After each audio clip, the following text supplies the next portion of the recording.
यदि आप हमारा वीडियो पहली बार देख लें तो प्लीज़ चैनल को सब्सक्राइब कर लें ताकि कोई भी नए वीडियो आए तो सबसे पहले आपको इन्फॉर्म हो। देखिए, लाइटिंग अरेस्टर के केस में जो बादल होते हैं उससे लेके 10 किलो एम्पियर से लेके 90 किलो एम्पियर तक की करंट क्या होती है आती है हमारे जो लाइन होती है। निगेटिव चार्ज के कारण नियर अबाउट 85% तक की जो करंट आती है और पॉजिटिव चार्ज के कारण 15% की करंट आती है। अब जो हम लोग लाइटिंग से बचने के लिए पहला जो यूज़ करते हैं उसका नाम है अर्थ स्क्रीन या ग्राउंड स्क्रीन भी बोल सकते हैं। इसका यूज़ हम लोग पावर स्टेशन और सब स्टेशन में किया जाता है। ये जो होता है ओनली यूज़ फॉर होता है डायरेक्ट लाइटिंग स्ट्रोक के लिए होगा।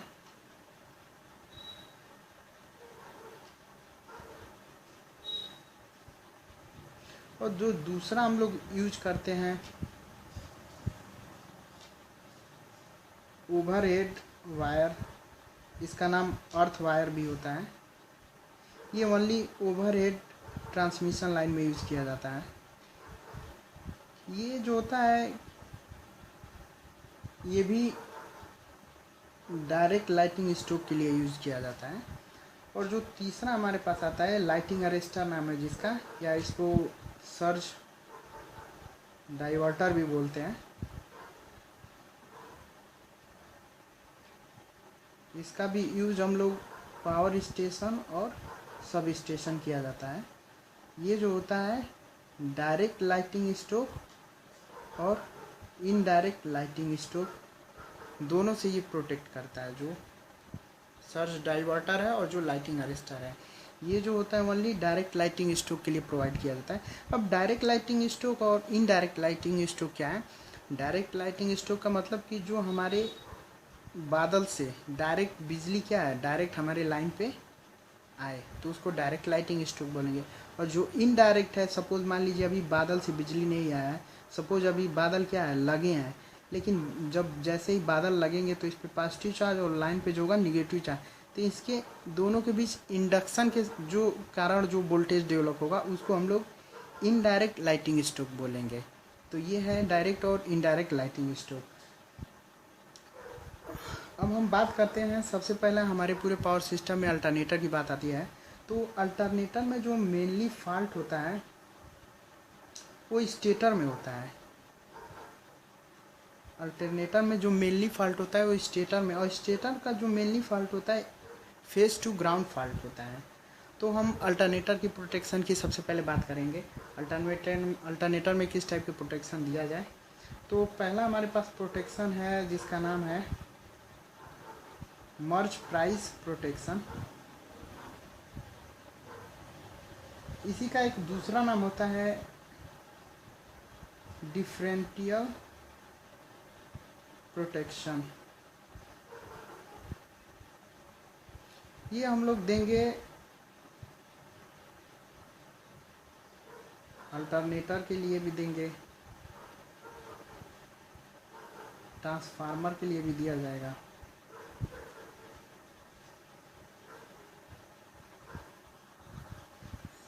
एक तीसरा नाम इसका है सर्कुलेटिंग करंट प्रोटेक्शन। तो ये मेनली 3 टाइप के प्रोटेक्शन हम लोग अल्टरनेटर में क्या करते हैं प्रोवाइड किया जाता है। वैसे तो ये ट्रांसफार्मर और बस बार के लिए भी प्रोवाइड होता है, लेकिन मेनली ट्रांसफार्मर के लिए हम लोग बुस्कोज रिले प्रोवाइड करते हैं। ये जो प्रोटेक्शन है ये बड़े साइज़ के अल्टरनेटर के लिए हैं, और जो छोटे साइज़ के अल्टरनेटर हैं जैसे स्मॉल साइज अल्टरनेटर के लिए हम लोग प्रोटेक्शन देंगे बैलेंस अर्थ फॉल्ट प्रोटेक्शन दिया जाएगा। बैलेंस अर्थ फॉल्ट प्रोटेक्शन ये छोटे टाइप के अल्टरनेटर के हैं, और बड़े टाइप के जितने अल्टरनेटर हैं Merz Price differential circulating current protection, इतने टाइप के हम लोग देंगे। अब ये जितने टाइप के प्रोटेक्शन है ये स्टेटर में यदि एलजी फॉल्ट होता है तो इतने टाइप के प्रोटेक्शन दिया जाता है। सपोज़ यदि अल्टरनेटर का अगर प्राइम मूवर क्या हो जाए फेल हो जाए, जब अल्टरनेटर का प्राइम मूवर फेल हो जाएगा तो कैसा बिहेव करेगा। सिंक्रोनस मोटर की तरीके बिहेव करेगा। तो इसके लिए हम लोग प्रोटेक्शन देंगे, इसका नाम है इनवर्स टाइम करंट रिले का एक प्रोटेक्शन देंगे, इनवर्स टाइम करंट रिले। तो इसके लिए ये प्रोटेक्शन देंगे। डिफरेंशियल प्रोटेक्शन का एक और दूसरा नाम हमारे पास है जिसका नाम है डिफरेंशियल रिले। ये इंटरनल फॉल्ट के लिए यूज़ करते हैं हम लोग इसको, इंटरनल फॉल्ट। इसका यूज़ जो होता है हम लोग यूज़ करते हैं फीडर, ट्रांसफार्मर और अल्टरनेटर, ये तीनों के लिए यूज़ होता है। अब सबसे एक और प्रोटेक्शन की बात करते हैं, ओवरहेड ट्रांसमिशन लाइन के लिए हम लोग प्रोटेक्शन देंगे जिसका नाम है इम्पीडेंस रिले। इसका एक और नाम है जिसका नाम होता है डिस्टेंस प्रोटेक्शन, डिस्टेंस रिले। अब इस रिले की जो सेटिंग हो नियर टू 2 सेकेंड से हम लोग कम ही नियर अबाउट रखते हैं। यदि ऑप्शन में अगर 1 सेकेंड है तो सबसे पहले 1 सेकेंड ही ट्रिक किया जाएगा। अब देखिए ओवर हेड ट्रांसमिशन लाइन में हम लोग जो मर्ज प्राइस है या डिफरेंशियल प्रोटेक्शन है या सर्कुलेटिंग करंट का जो प्रोटेक्शन है जो अल्टरनेटर के लिए दिया जाता है वो हम लोग ओवर हेड ट्रांसमिशन लाइन के लिए यूज़ नहीं करेंगे, क्योंकि उसमें पायलट वायर जो होता है वो काफ़ी कॉस्टली होता है, इसलिए हम लोग उसको यूज़ नहीं करेंगे ओवर हेड के लिए। बस यही 2 प्रोटेक्शन है, यानी जो होगा जो मर्ज प्राइस सर्कुलेटिंग करंट का जो प्रिंसिपल है वो अनइकोनॉमिकल होगा। किसके लिए? ओवरहेड ट्रांसमिशन लाइन के लिए। ये बस ओनली अल्टरनेटर के लिए इकोनॉमिकल होगा मेनली, ये ओवरहेड के लिए इकोनॉमिकल नहीं होगा, क्योंकि पायलट वायर के इसका रेट जो है काफ़ी कॉस्टली होता है। पूरे पावर सिस्टम में जो फॉल्ट होते हैं लाइटिंग के वो मेनली 2 टाइप के होते हैं, एक एक्सटर्नल होता है और एक इंटरनल होता है। इंटरनल जैसे कई तरीके से होते हैं, जैसे डायरेक्ट लोड का बढ़ना घटना या स्विच अचानक ओपन होना या रेजोनेंस का केस भी हो सकता है। तो जो इंटरनल फॉल्ट होते हैं पूरे पावर सिस्टम में उतना ज़्यादा टाइम के लिए नहीं होते हैं, नेगलेक्ट किया जा सकता है। लेकिन जो एक्सटर्नल फॉल्ट होते हैं जो हमारे बादल से बिजली आती हैं ये बहुत हाई वोल्टेज होती हैं, लेकिन कुछ माइक्रो सेकेंड के लिए होती हैं लेकिन बहुत ख़तरनाक होती हैं।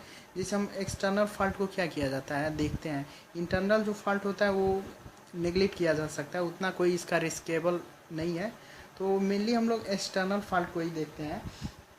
अब पूरे पावर प्रोटेक्शन में एक चीज़ इम्पॉर्टेंट है कि सपोज मान लीजिए अगर हमारा जैसे पावर ट्रांसफार्मर जो है अगर डेल्टा स्टार टू डेल्टा जुड़ा है, power transformer star to delta, तो उस टाइम जो हम करंट ट्रांसफार्मर को का यूज़ हम लोग एमीटर में यूज़ करते हैं, हाई करंट को लो करंट में करके एमीटर का यूज़ किया जाता है। तो सपोज मान लीजिए अगर power transformer star to delta में जुड़ा है तो सीटी का जो होगा रेंज क्या होगा, डेल्टा टू स्टार में हम लोग कन्वर्ट करेंगे। अब ये कैसे होता है, पावर ट्रांसफार्मर जो होता है डेल्टा का यूज़ हम लोग लो वोल्टेज के लिए करते हैं और हाई करंट के लिए होता है, यानी पावर ट्रांसफार्मर क्या होगा, हाई करंट के लिए होगा, और जो करंट ट्रांसफार्मर होगा उसकी रेटिंग डेल्टा टू स्टार में होती है। स्टार के केस में वोल्टेज ज़्यादा होता है और करंट कम होता है। तो ये देखिए करंट हाई से लो, अब इस हाई से लो की सीटी का यूज़ हम लोग किस में कर लेंगे, एमीटर में कर लेंगे। या फिर सपोज ये मान लीजिए कोई बस बार है, बस बार की लाइन से हमारा करंट ट्रांसफार्मर जुड़ा होता है, इससे हमारे क्या जुड़े होते हैं, रिले जुड़े होते हैं। अब रिले से बैटरी जुड़ा होता है, इस बैटरी से एक ट्रिप कॉइल जुड़ी थी, उस ट्रिप कॉइल से एक सर्किट ब्रेकर जुड़ा होता है। तो इसलिए जो करंट ट्रांसफार्मर की जो मतलब जो कनेक्शन होगा वो पावर ट्रांसफार्मर के जस्ट अपोजिट होगा। और सीटी का यूज़ काफ़ी है, सीटी ही मेन करंट जैसे ही नॉर्मल से या कोई भी फॉल्ट होती है तो नॉर्मल या रेटेड से करंट जब बढ़ जाएगी तो करंट ट्रांसफार्मर में फ्लो होगी, उसके थ्रू रिले में जाएगी, रिले में जैसे ऑपरेट होता होगा तो बैटरी एक्साइट हो जाएगी, बैटरी एक्साइट होगी तो रिले की कॉइल क्या हो जाएगी, ट्रिप हो जाएगी, सर्किट ब्रेकर ऑटोमेटिक ओपन कर देगा, जिससे हमारा बस बार का क्या हो जाएगा, प्रोटेक्शन हो जाएगा। तो सीटी का कनेक्शन हमेशा पावर ट्रांसफार्मर के अपोजिट डायरेक्शन में करते हैं। और एक इम्पॉर्टेंट ये है कि जो डिस्ट्रीब्यूशन ट्रांसफार्मर होता है इसमें हम लोग कोई रिले का प्रोटेक्शन नहीं देते हैं, ना कोई इंस्टेंटेनियस प्रोटेक्शन होता है। जो डिस्ट्रीब्यूशन ट्रांसफार्मर होता है उसमें ओनली हम लोग फ्यूज़ का प्रोटेक्शन देते हैं, ना इसमें रिले, ना ही सर्किट ब्रेकर, ना ही कोई ऑटोमेटिक प्रोटेक्शन, कोई भी प्रोटेक्शन नहीं होता है, ना ही बुस्कोस रिले का प्रोटेक्शन होता है। ये जितने भी प्रोटेक्शन होते हैं near to the power transformer के लिए हम लोग यूज़ करते हैं। डिस्ट्रीब्यूशन ट्रांसफार्मर के लिए ओनली फ्यूज़ का हम लोग प्रोटेक्शन यूज़ करते हैं।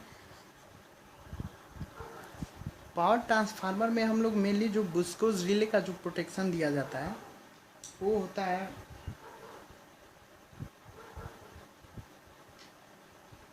जो बुस्कोस रिले का प्रोटेक्शन हम लोग देते हैं, ये गैस एक्चुएटेड रिले होता है। बुस्कोस रिले के इंटरनल फॉल्ट के लिए हम लोग देख सकते हैं, कोर जब हीटिंग होगा उसके लिए भी देख सकते हैं, अचानक यदि लोड वेरी करे उसके लिए भी प्रोटेक्शन है। अगर हमारा इंसुलेशन की वाइंडिंग अगर फेल हो, या हमारा सपोज जो कोर